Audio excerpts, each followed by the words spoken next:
Waalaikumsalam. Alhamdulillahirrahmanirrahim. Assalatu wassalamu ala asyrofil mursalin wa ala alihi wa sahbihi ajma'in. Amma ba'd. Puji syukur kita panjatkan kehadirat Allah Subhanahu wa taala atas nikmat sehat yang diberikan kepada kita semua, digerakkan hati kita untuk kita beranjak ke masjid ini untuk kita salat berjamaah subuh. Juga tak lupa kita panjatkan salawat kepada Nabiullah Muhammad SAW yang merupakan makhluk yang paling mulia akhlaknya, yang menjadi suri teladan di muka bumi ini bagi kita semua.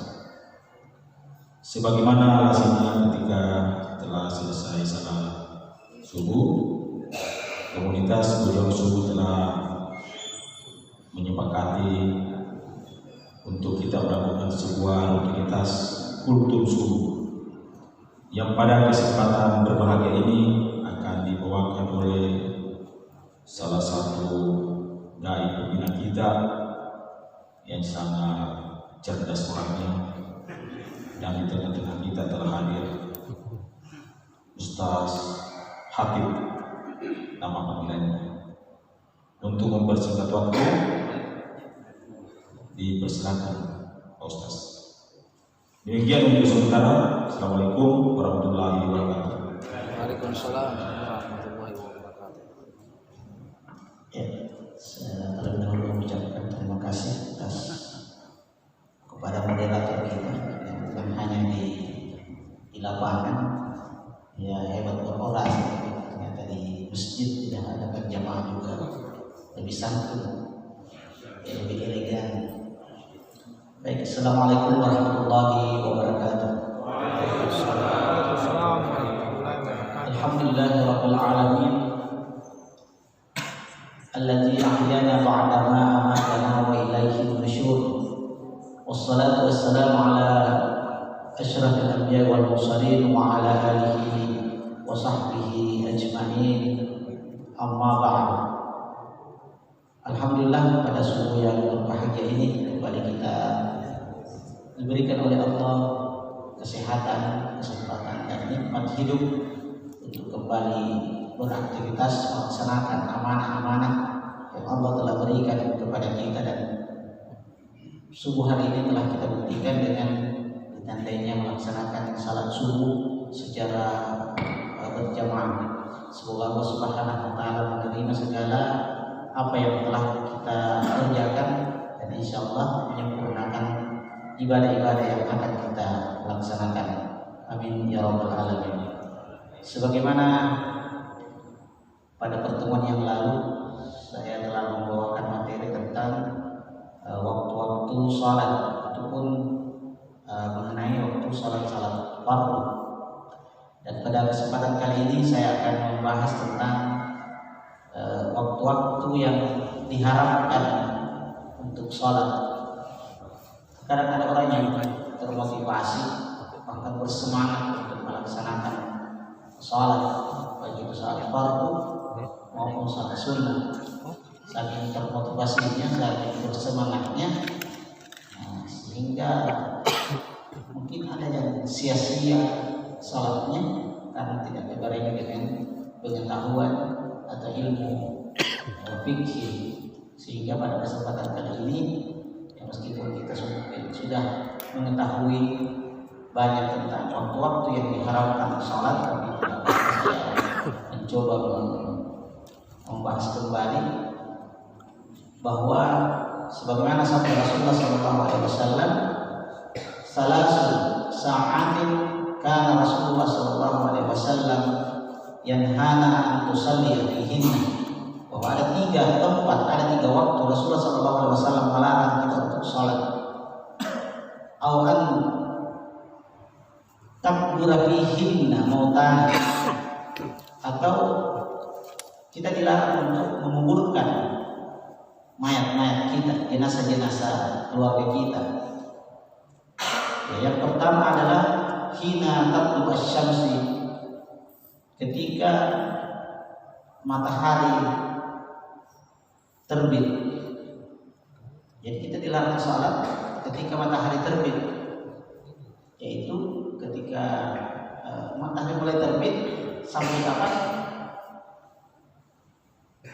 Ya, sampai matahari terbit sampai meninggi,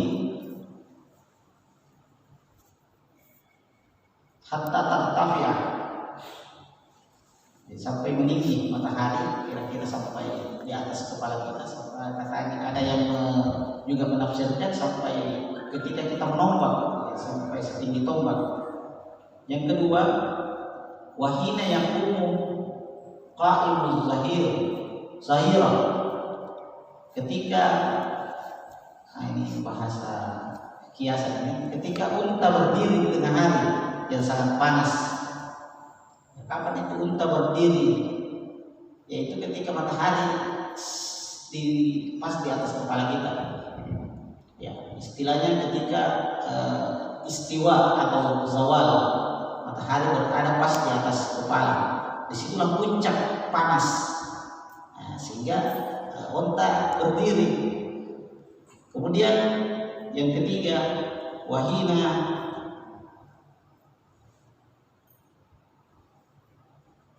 ketika matahari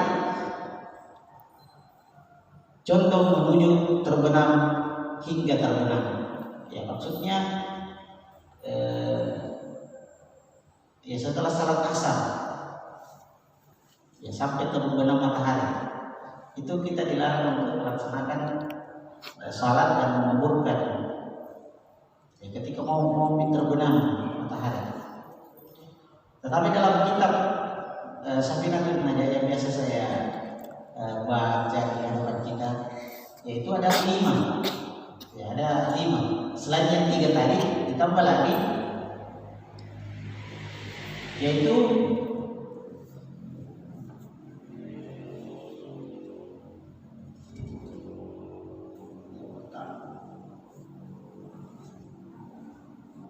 ketika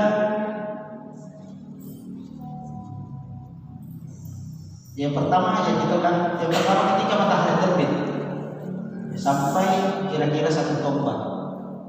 Matahari terbit istilahkan dengan isyraq atau syuruk. Lalu di mana kita melaksanakan salat isyraq? Kapan kita melaksanakan salat isyraq? Jadi ketika matahari sudah meninggi, jangan ketika matahari terbit. Ya, memang kalau terbit matahari istilahkan isyraq, tapi waktu isyraq itu setelah matahari tinggi. Kalau kita perkirakan ketika setelah matahari waktu syuruk ditambah lagi 10 sampai 15 menit baru bisa melaksanakan salat isyraq. Karena jangan sampai kita salat isyraq tetapi itu adalah waktu yang diharapkan, waktu yang dilarang oleh Nabi untuk melaksanakan salat. Kemudian yang kedua, ketika istiwa matahari pas di atas kepala kita, sehingga disitulah akhir kita atau batas kita untuk melaksanakan salat duha. Ya, dan kita juga belum bisa melaksanakan salat duhur. Kapan salat duhurnya? Ketika matahari sudah condong, sudah ya tergelincir ke barat dan kita sudah punya bayangan di sebelah timur. Kemudian kecuali hari Jumat, nah ini ada pengecualian. Kecuali salat Jumat itu boleh dilaksanakan pas ketika matahari berada di atas kepala kita, atau istilahkan istiwa atau waktu zawal, berada di atas ya kepala kita. Kemudian yang ketiga, ketika matahari berwarna kekuning-kuningan sampai tenggelam, itu berarti di atas di sebelah barat. Kalau matahari sudah berwarna ya, kekuning-kuningan, ya begitu pula langit, itu sudah dilarang untuk melaksanakan salat. Kemudian setelah melaksanakan salat subuh sampai terbitnya matahari, ya di sini juga tidak dianjurkan bahkan dilarang untuk melaksanakan salat setelah salat subuh bagi orang yang sudah salat subuh. Ya. Karena bagaimana kita menjadikan standar salat subuh itu, sedangkan kita sendiri belum salat subuh. Jadi ketika kita sudah salat subuh, misalnya ini kan sekarang masih ada orang yang belum salat subuh. Kan kita sudah sholat, mereka belum. Apakah yang berterlambat? Apakah mereka yang dimaksud? Siapa yang dimaksud? Adalah ketika kita sudah salat subuh, maka tidak ada lagi salat sunnah setelahnya. Tidak ada lagi salat setelahnya. Kemudian yang kelima, setelah melakukan salat asar sampai tenggelamnya matahari. Maksudnya setelah kita salat asar. Jadi kalau salat asar kita misalnya jam 5, maka kita salat asar dulu, nanti setelah salat asar baru tidak ada lagi salat sunnah setelahnya. Kecuali untuk dua salat ini ada waktu tertentu, ya, ada penyebabnya.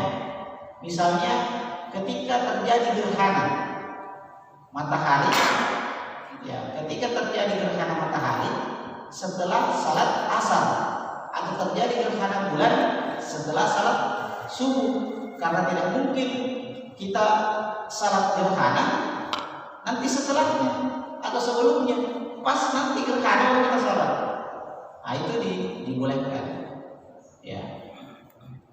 Ataukah melaksanakan salat jenazah, kita sudah salat asar, kita sudah salat subuh, tapi ada jenazah yang mau dikuburkan.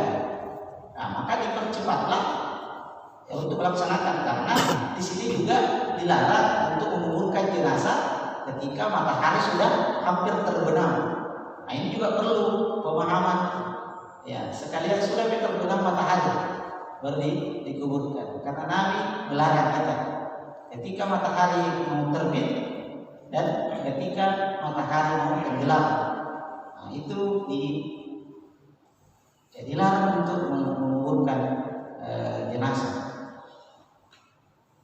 Ini sesuai dengan sabda Rasulullah SAW, la salata ba'da subhi hatta tatlu'a asy-syams.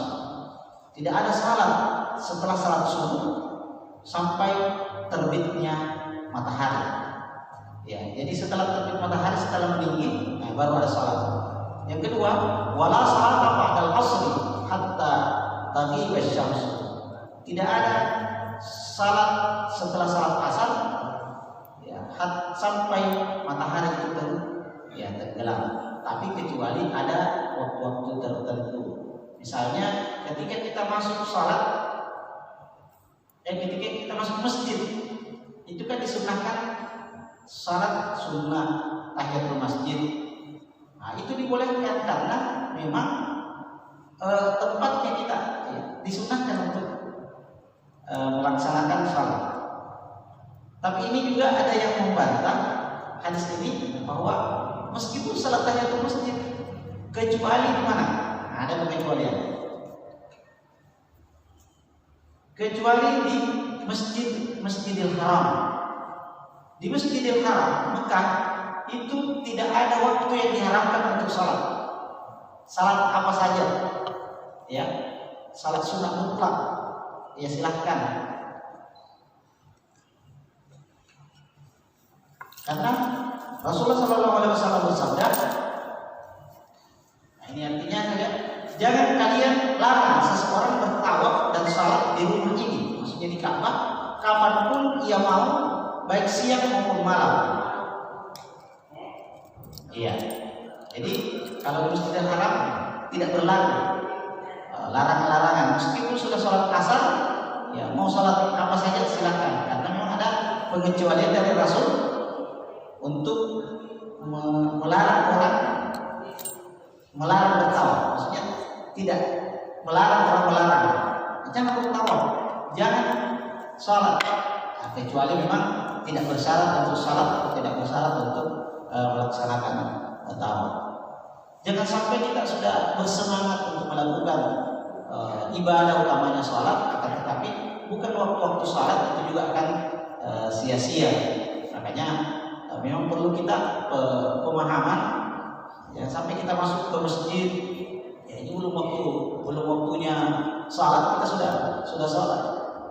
Nah, apalagi kalau salat wajib, belum waktu salat wajib kita sudah salat wajib karena bersemangatnya. Ya, sudah masuk di waktu. Nah, bukan waktu yang di jam ini, karena ini jangan sampai ada kesalahan, ada error di jamnya saja kita ikuti. Karena beberapa tempat, ya waktu belum ada jam digital, masjid juga masih kurang, banyak yang salat, banyak masjid yang asar biasanya di jam 3:30. Ya, karena kebetulan ya yang marbot di masjid tiba-tiba bangun melihat penglihatannya 3:30 dan baru 3:30 langsung dia bunyikan, ya mesti bahkan langsung azan. Yang lain juga ikut tidak melihat jam. Apalagi kalau waktu buka puasa, ya, karena sampai ini membatalkan puasa kita gara-gara kita tidak mengetahui waktu-waktu di dalam melaksanakan ibadah, utamanya melaksanakan salat. Mudah-mudahan Allah Subhanahu Wa Taala dapat memberikan kita hidayah untuk tetap bersemangat melakukan ibadah dibarengi dengan pengetahuan ilmu-ilmu agama. Nah, Rasulullah SAW bersabda, "Mayyuridillahu bihi khairan yufaqihu fiddin." Karena siapa yang diinginkan oleh Allah untuk mendapatkan suatu kebaikan, maka Allah akan memberikan pemahaman agama yang baik. Demikian yang saya sampaikan, mudah-mudahan bermanfaatnya. Allahumma waffiq ila aqwamit thoriq. Assalamualaikum warahmatullahi wabarakatuh.